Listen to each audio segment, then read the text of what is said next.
Isang magandang gabi po sa lahat ng mga masugid na tagapakinig na ating programa, Landas ng Buhay dito po sa 11.3 Radio natin, Utyungan. Magandang gabi po sa inyong lahat. Ako po ang iyong mga kasama sa muli, si Pastor Yunin sa Evangelyo po na nagsasabing isang mapagpalang gabi po sa inyong lahat.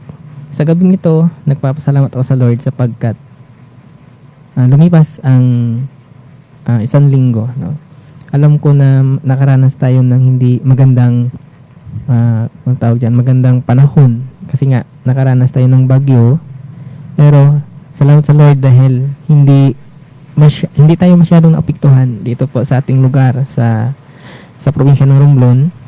At dahil po sa katapatan nating Panginoon, at alam ko na ang bawat isa sa inyo ay manalangin, no, para tayo ay protektahan ng ating Panginoon.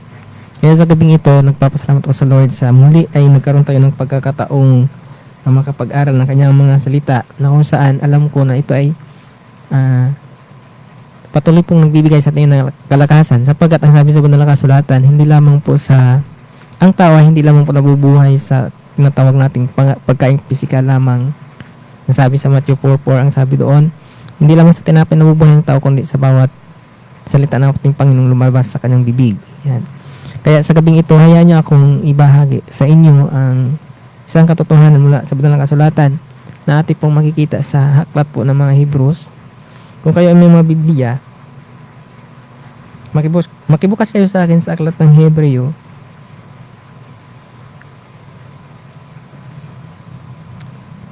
Sa aklat po ng Hebrews chapter 10, verse 25. Yan po ang ating pong pag-aaralan o yan po ang ating pag-uusapan sa gabing ito. Alam ko na ang verse na ito ay pamilyar na po sa bawat isa. Kung kayo po ay nagbabasa ng Biblia, alam ko na ito ay pamilyar na po sa inyo. Hebrews chapter 10 verse 25. Ganito pong ating pong mababasa. Huwag nating kaliligtaan ang pagdalo sa ating mga pagtitipon gaya ng ginagawa ng ilan. Sa halip, palakasin natin ang loob ng isa't isa, lalo na ngayong nakikita nating malapit na ang araw ng Panginoon. Yan. Pinagpala po ng Panginoon ang pagkabasa ng kanyang mga salita na sa gabing ito ay ating pong pag-uusapan. Tayo ay manalangin.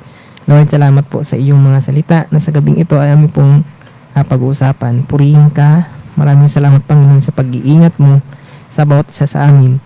Ang iyong dakilang pangalan lamang ang dapat maitaas. Tunay nga, Panginoon, na ikaw ang patuloy pong gabay namin, sapagkat napatunayan po ng Panginoon sa nakalipas na mga araw. Nakita po ng Panginoon iyong proteksyon sa bawat isa sa amin. Salamat takilang Diyos, at maging iyong mga salita sa gabing ito namin po pag-uusapan. Panginoon, bigyan mo kami ng katalinuhan na nagbubuhat sa inyo upang ang iyong mga salita, Panginoon, sa gabing ito ay aming po maintindihan. Salamat sa iyong katapatan, sa iyong ginawa at gagawin pa sa mga buhay. Sa tanging pangalan ni Jesus. Amen. Ang sabi sa verse 25 ng Hebrews chapter 10, ganito po: huwag nating kaliligtaan ang pagdalo sa mga pagtitipon gaya ng ginagawa ng ilan. Sa halip, palakasin natin ang loob ng isa't isa, lalo na ngayong nakikita nating malapit na ang araw ng ating Panginoon. Minsan, may mga tao na nagsasabi na, ay, hindi na ako pupunta ng simbahan kasi nga kahit saan, pwede naman natin isambahin ang ating Panginoon. Totoo yun, no? Kasi ang sabi sa Biblia, kahit saan, ang sabi doon, kung ikaw ay lalapit sa ating Panginoon, isara mo lang, pumasok ka lang sa iyong kwarto, ang sabi doon, at saka makipag-usap ka sa sa iyong Ama na nasa langit. At alam ko na, ang verse na yan ay inyo na pong nasumpungan, inyo pong nakikita sa banal na kasulatan kung kayo ay nagbabasa. Pero, ang sabi dito sa ating pong binasa sa gabing ito, ang sabi dito, huwag nating kaliligtaan ang pagdalo sa mga pagtitipon. Bakit kailangan nating huwag kaligtaan, or kumbaga ay kailangan nating pumunta or magdalo ng mga gawain? Hindi lang po na, alam ko naman pag sinabi nating gawain sa simbahan or kung anong paman, alam natin kung anong ibig sabihin nun. Bakit kailangan o kahit bakit kailangan nating huwag kaligtaan? Una, sapagkat ito ay sinabi ng Biblia na kung saan ang banal na kasulatan tayo ay naniniwala na ito'y salita ng ating Panginoon, At kung halimbawa sa mga tao na hindi naniwala sa banal na kasulatan, baliwala lang po sa kanila. Subalit, ang mga taong naniwala sa Biblia ay alam kong gagawin ito. No? Bakit kailangan nating dumalo? Sapagkat sinabi ng banal na kasulatan or ang ating Panginoon mismo o ang ating Panginoon mismo ang nagsasabi na huwag nating kaligtaan. Although na ang Biblia ay sinulat, ang sabi ng ilan, ang Biblia ay sinulat lamang ng mga tao. Tama yun, totoo yun na ang Biblia ay sinulat lamang ng mga simpleng tao na kung saan ang Biblia ay babasahin din ng mga simpleng tao. At pinili natin Panginoon yung mga taong kung saan ay mababa ang mga pinag-aralan. Siya ang ginamit nating Panginoon upang ang banal na kasulatan ay may sulat. Kagaya lamang ni Pedro, no, kung saan si Pedro, kung ating pong titingnan, ang trabaho ni Pedro ay isang mangingisda lamang, pero siya po ay nakapagsulat, siya po ay nakapagsulat sa Biblia ng dalawang books, yung 1 Peter at saka 2 Peter, diba? Sa kanya po siya pa ang author nun. Bakit kailangan nating dumalo, no? Bakit kailangan nating huwag kaligtaan ang dumalo sa mga pagtitipon, sapagkat yun ay sinabi mismo ng ating Panginoon o sinabi mismo sa Biblia na kung saan ito po ang salita ng ating Panginoon. At hindi lang yun, no? Kung tayo ay nagkakatipon o kung tayo ay dumadalo ng mga gawain sa simbahan o gawain sa church, hindi ko alam kung ano po ang layunin o kung ano po yung ating naramdaman. Pero nakakasiguro ako na kapag tayo ay dumalo ng mga tinatawag nating gawain sa simbahan, nabibigyan natin ng kapurihan o ng kapurihan ang ating Panginoon at maging sukli nun o maging gantimpala nun para sa atin, bawat isa sa atin ay nagkakaroon tayo ng tinatawag nating peace of mind. Yan. Nagkakaroon tayo ng kapayapaan sa buhay natin sapagkat nabibigyan natin ng kapurihan ng ating Panginoon. At totoo yun na kapag tayo ay ginagawa natin ang kalooban ng ating Panginoon, alam ko na yun ay may sukli sa bawat sa atin. Hindi lang na tinatawag natin na yun ang pagdalo sa simbahan sapagkat yun ay sinabi ng banal na kasulatan, kundi ang isa pang dahilan kung bakit huwag nating kaligtaan ang pagkakatipon o pagdalo na tinatawag nating pagtitipon sapagkat sa simbahan o sapagkat napapalakas ang bawat isa. Tayo ay napapalakas sa bawat isa at alam ko na kapag tayo ay pumupunta ng simbahan, isa lang po ang layunin natin, kundi walang iba kundi ang mabigyan ng kapurihan ng ating Panginoon. Subalit minsan nakakalungkot kung sa mga wag sana naman na ang simbahan kasi minsan ay ginagawa lamang na tinatawag nating anong tawag diyan? Doon lang magkikita, ganun. Ginagawa lamang na meeting place. At mayroon din na minsan pumupunta ng simbahan para makipagkita sa kaibigan. Sana ay ibahin natin yung layunin natin kapag tayo pupunta ng simbahan. Ang layunin natin na para pupunta ng simbahan para bigyan ng kapurihan o bigyan ng pasalamatan, no? Pasalamatan natin ating Panginoon sa kanyang katapatan sa buhay natin. Lalahanin natin na tayo ay binigyan ng 7 araw. 1 araw sa Panginoon at 6 ang nasa atin. Mayroon nga akong kwento diyan na kung saan ay mayroong isang pulubi tapos mayroong isang tao na kung saan yung pulubi ay nakikilimos, no? Nagpapalimos ang pulubi.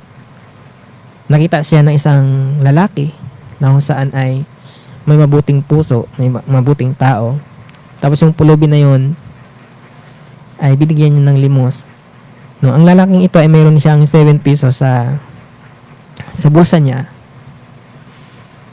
Tapos sabi niya, naawa siya doon sa pulubi, tapos kaya binigay niya yung kinuha niya ang pera niya sa bulsa niya, sa bulsa niya at binigay doon sa pulubi yung 6 pesos, ang 6 pesos binigay niya. Pero nakita nung pulubi na parang may natira pang piso doon sa lalaki. Nung binigay nung lalaki sa pulubi yung 6 pesos at tumalikod na siya kasi aalis na siya, ang ginawa ng pulubi ay pinalo niya yung lalaki. Pinalo niya ang lalaki sa ulo. Kaya yung lalaki ay nawala ng malay. Tapos kinuha ng pulubi yung piso doon sa bulsa ng lalaki na nawala ng malay. Kung ating isipin, masama yung ugali ng pulubi, binigyan na nga siya ng 6 pesos. Yung pera ng lalaki ay 7 pesos lang. Tapos binigay siya kanya ang 6 piso na lang yung natira, pero kinuha pa ng pulubi. Minsan ay ganun tayo. Binigyan tayo ng ating Panginoon ng 6 na araw at ang papito, isa lang ang sa kanya, pero minsan ay inaagaw pa natin or kinukuha pa natin. Ang isang araw ay para sa ating Panginoon. Yan ang sabi doon sa banal na kasulatan. Kung ating pong babasahin, magiging 10 utos, ang sabi doon ay italaga sa kanya yung isang araw at pinabanal niya ito. Kaya kung ang ating Panginoon ay concern sa bawat sa atin, na sapagkat tayo ay binigyan ng isang araw ng pamamahinga, ang ating Panginoon ay may malasakit siya sa atin sapagkat binigyan niya tayo ng tinatawag na isang araw para mamahinga. Pero sa ating pamamahinga, ang layunin nun is mabigyan natin ng kapurihan ng ating Panginoon sa buong isang linggo na lumipas, na kung saan ay patuloy tayong binibigyan ng kalakasan nating Panginoon upang maganap no kung ano man ang dapat nating gawin sa buhay natin para tayo ay mabuhay.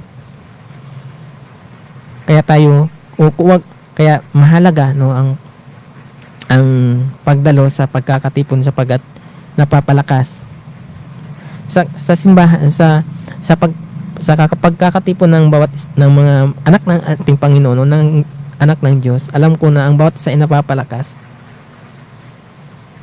At ang bawat isa ay na kung saan ay nadaragdagan yung kaalaman para sa ating Panginoon.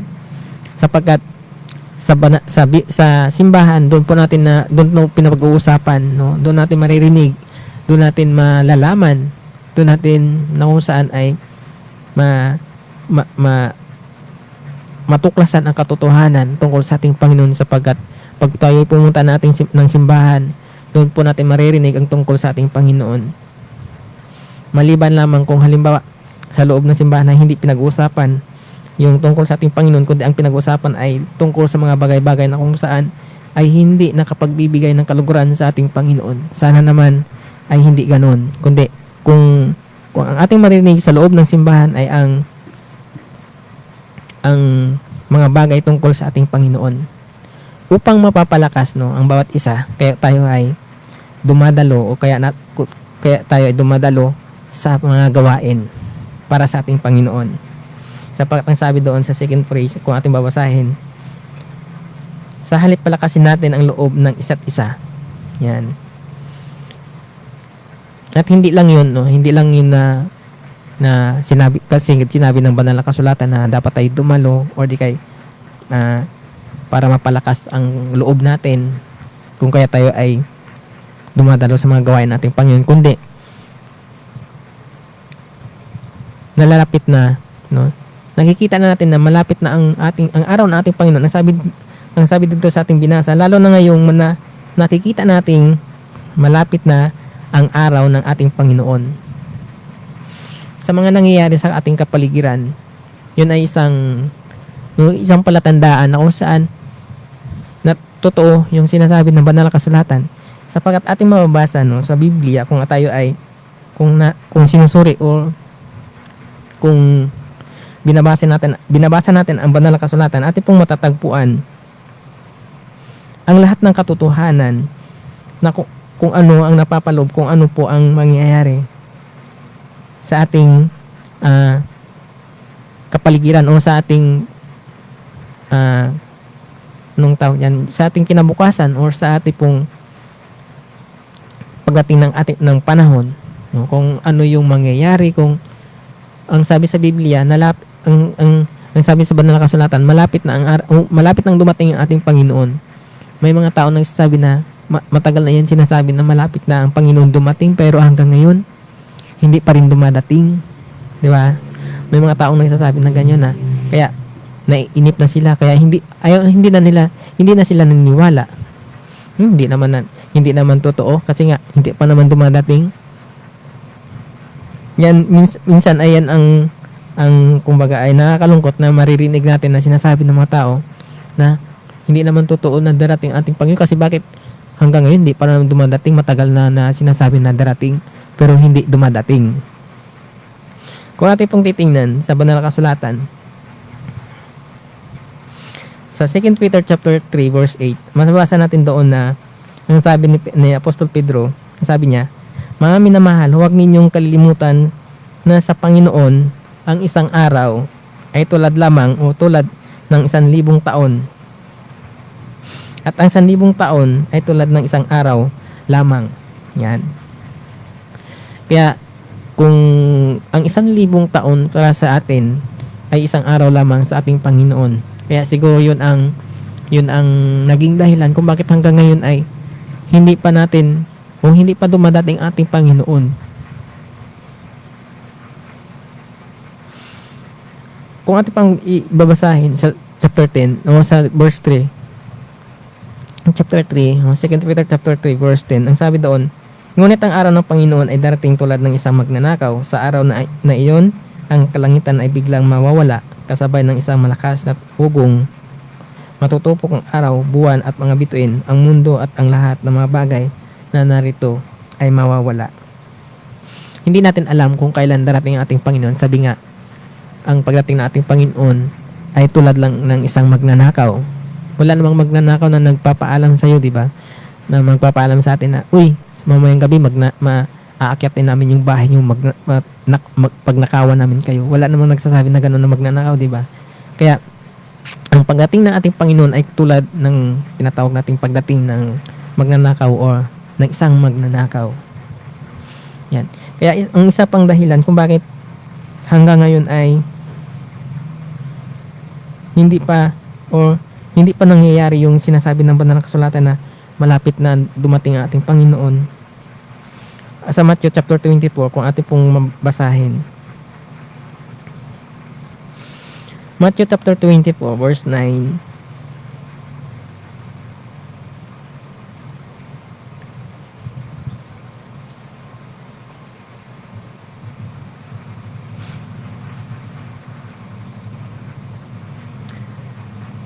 Chapter 24 ng Matthew, kung ito po ay ating babasahin, malalaman natin kung bakit hindi pa nangyayari na ang ating Panginoon ay muli siyang babalik. Ang sabi dito sa chapter 24 verse 14, ang sabi doon, ipapangaral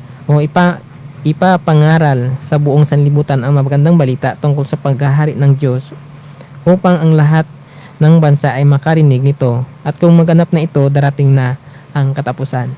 Yan. Ang isang dahilan pa kung bakit hanggang ngayon ay hindi pa nangyayari o hindi pa muling bumabalik ang ating Panginoon, sapagkat marami pang mga tao na saan na hindi pa nakakarinig ng tinatawag nating mabuting balita tungkol sa ating Panginoon. Mabuting balita tungkol sa ating Panginoon, hindi pa nila nalalaman. Kaya sa gabing ito, challenge sa ating bawat isa sa atin na kung saan manampalataya tayo sa ating Panginoon. At sabihin sa bawat tao, sa bawat kakilala natin na hindi pa nakakilala sa ating Panginoon ang tungkol sa Kanya, sa Kanyang pag-ibig sa bawat isa sa atin, upang kung baga ay mabilis ang paglaganap ng salita ng ating Panginoon, nang sa ganun babalik na siya. Kasi nga ang sabi doon sa ating binasa, ipapangaral sa buong sanlibutan ang magandang balita tungkol sa paghahari ng Diyos, upang ang lahat ng bansa ay makarinig nito, at kung maganap na ito, darating na ang katapusan, una ang muling pagbabalik na ating Panginoon. Pero wag nating kaligtaan, ang ating pag-usapan, wag nating kaligtaan ang dumalo sa bawat gawain ng ating Panginoon, sapagkat una, yun ay sinabi sa banal na kasulatan. At hindi lang sinabi sa banal na kasulatan, kundi upang mapalakas ang loob natin, at madagdagan o patuloy na patuloy nating malalaman, patuloy tayong lumago sa pananampalataya. At hindi lang yun,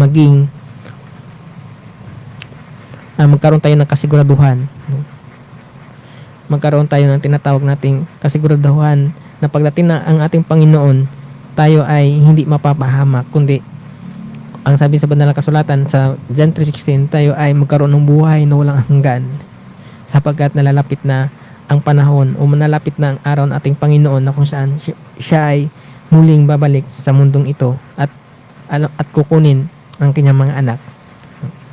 Kaya sa gabing ito lang po ang aking pumabahagi sa inyo na nagsasabi na huwag po nating kaligtaan ang dumalo sa mga sa gawain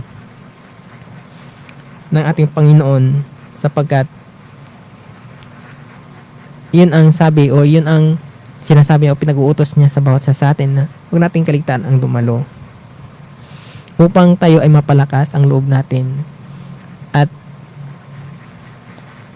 sapagkat upang tayo ay maging tinatawag natin upang tayo ay makakasiguro na kung saan tayo ay magkaroon ng tinatawag nating bahagi sa kaharian ng ating Panginoon, sapagkat siya ay muling sapagkat nalalapit na ang kanya muling pagdating.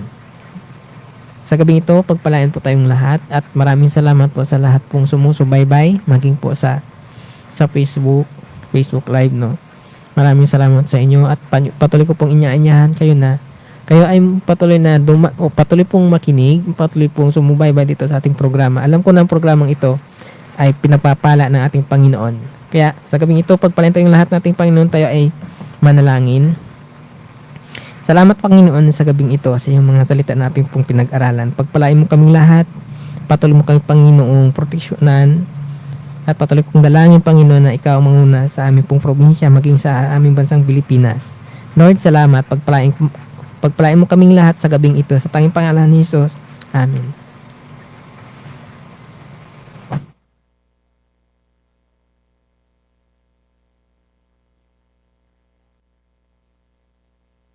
Sa atin ni Giselle Ricafort. Giselle, magandang gabi. Magandang gabi, narito na ang pasada ng mga pinakahuling pangyayari sa Metro Manila ngayon. Bukas na ulit ang drive-thru at walk-in COVID-19 serology testing center sa Maynila. Matapos yan isara bilang pag-iingat sa bagyong Rolly. Kabilang dito ang Gat Andres Bonifacio Memorial Medical Center, Ospital ng Tondo, Justice Jose Abad Santos General Hospital, gayon din ang Ospital ng Sampaloc, Ospital ng Maynila at ang Quirino Grandstand. Gaya noong mga nakaraan, kailangan pumila ng mga sasakyan sa Quirino Grandstand hanggang sa magkarating sa tent at may isalang sa serology test ang mga sakay. Samantala, tuloy-tuloy pa rin ang libreng swab testing sa Maynila para sa mga market vendor, hotel employee, mall workers at public transport drivers. Good news naman sa mga biyahero dahil itinaas na sa 50 km kada oras ang operating speed sa mga tren ng Metro Rail Transit Line 3. Ibig sabihin, mas maikli na ang oras ng paghihintay ng mga pasahero sa mga tren na nasa 4 hanggang 5 minuto na lamang. Mapabibilis din ang biyahe mula North Avenue Station hanggang Taft Avenue Station yan at magiging 1 oras at 5 minuto na lang ang travel time. Target ng pamunuan ng MRT3 na maitaas pa sa 60 km per hour ang takbo ng mga tren sa darating na buwan ng Disyembre. Huling nakapagtatakbo ng mga tren ng MRT3 sa bilis na 50 km per hour noon pang September 2014. Sa Pasig City, ikinukonsidera ng lokal na pamahalaan na magbigay ng hanggang 1 milyon sa mga lugar yan na labis na sinalanta ng Super Typhoon Rolly. Ayon kay City Mayor Vico Soto, manggagaling ito sa kanilang Disaster Risk Reduction Management Trust Fund na nasa pagitan ng 500,000 hanggang 1 milyong piso.